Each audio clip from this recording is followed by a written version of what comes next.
Bonsoir. Très impressionnantes les images de la région de Miami au passage du typhon Andrews la nuit dernière. Des pointes de vent à 250 km/h, des vagues de 4 mètres de haut. On n'avait pas vu ça en Floride depuis 1969. Le typhon est parti direction le golfe du Mexique, laissant une région dévastée. Sophie Bonnor. 5 heures du matin au plus fort de l'ouragan, des images de fin du monde. L'œil d'Andrew est passé à une quarantaine de kilomètres au sud-ouest de Miami. Des vents de 210 km/h allant jusqu'à 240 dans les rafales. Un déluge de pluie et de vent, seuls les pompiers ou les journalistes se sont risqués dehors. Dès hier, l'état d'alerte avait été déclaré. 1 million de personnes avaient fui la côte. Beaucoup se sont retrouvés dans de gigantesques centres d'hébergement. Au petit matin, difficile encore de faire la liste des dégâts, d'autant que les communications sont très perturbées. 1 demi-million de personnes sont privées d'électricité. Il faudra peut-être des semaines pour la rétablir. Le gouverneur de Floride fait état de 2 morts et selon lui, les dégâts semblent moins importants que prévu.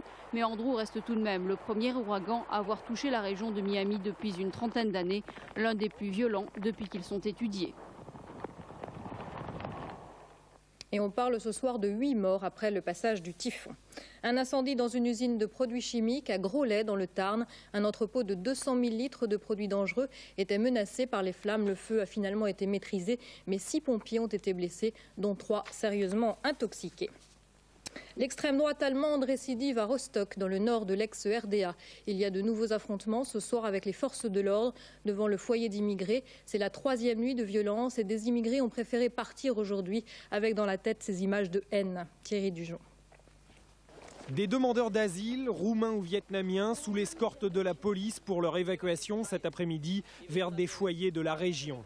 Depuis samedi, leur présence dans cette ville pauvre de l'ancienne Allemagne de l'Est a déclenché trop de violence. Ce week-end, 800 policiers ont été mobilisés pour rétablir l'ordre, mais ils ne peuvent pas rester sur place 24 heures sur 24. Hier soir notamment, une centaine de jeunes adolescents du quartier avaient attaqué le foyer des demandeurs d'asile.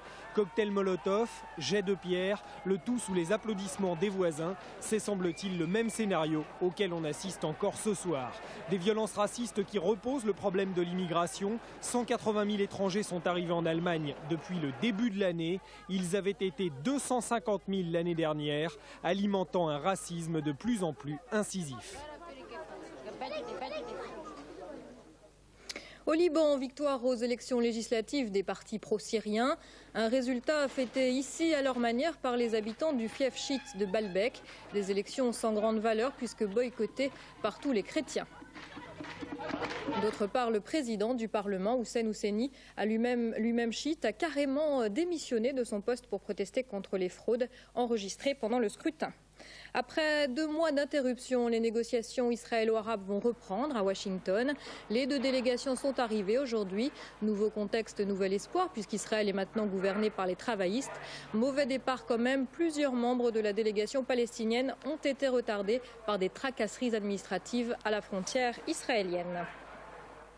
2 mots de sport. D'abord, le nouveau titre de Jean-Pierre Papin.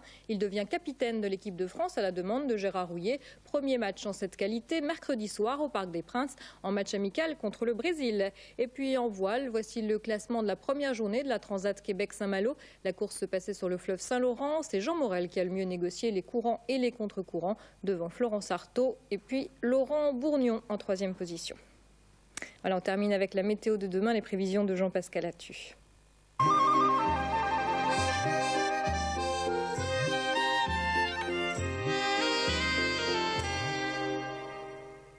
L'anticyclone gonfle en direction de la péninsule ibérique, ce qui permet à une bonne partie de la France de se protéger. Mais la dépression du Nord provoque toujours du temps perturbé sur le proche océan et l'Europe occidentale. Résultat, demain matin, au nord de la Loire, on se réveillera quand même sous un beau ciel bleu, exception faite de la Bretagne qui essuiera déjà le mauvais temps.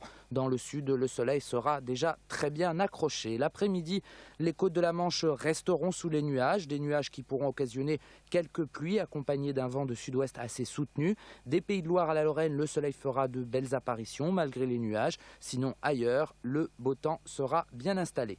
Les températures en hausse sur le nord, 27 degrés à Paris, 30 à Strasbourg, toujours la canicule dans le sud, avec 35 degrés à Toulouse.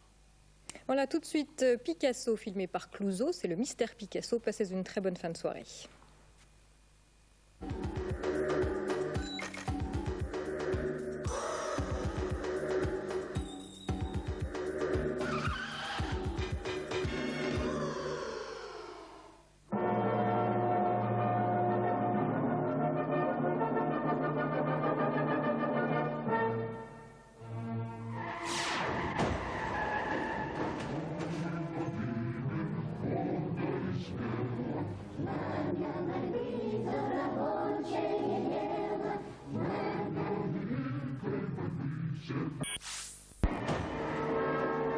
L'art moderne est un véritable fléau qui agit sur nos consciences de manière pernicieuse.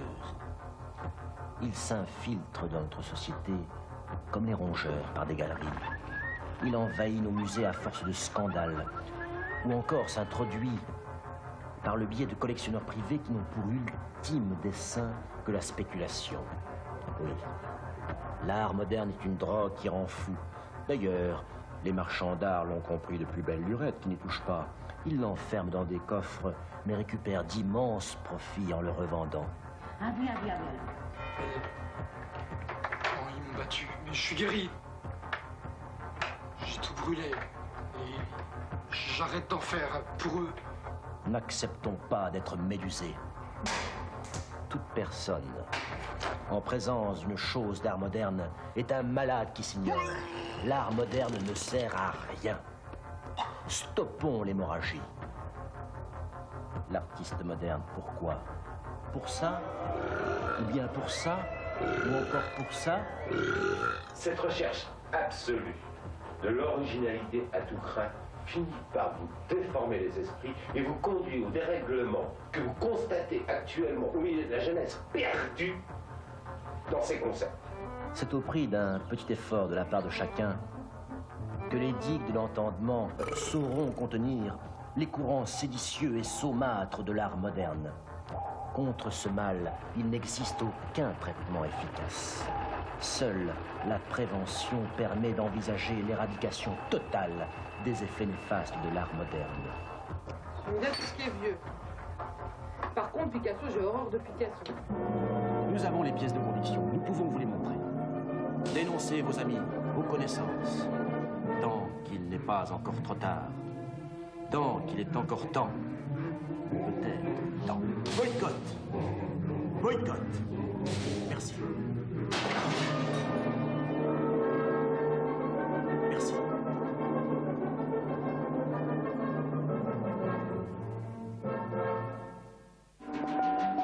I was calling about the nanny position. The face that won their trust. The arms that soothed their child. If something happens to Mommy, will you take care of me? I take care of all of you. The hand that rocks the cradle has a heart that wants revenge. What goes around comes around. You don't know what she's capable of. My family. The hand that rocks the cradle.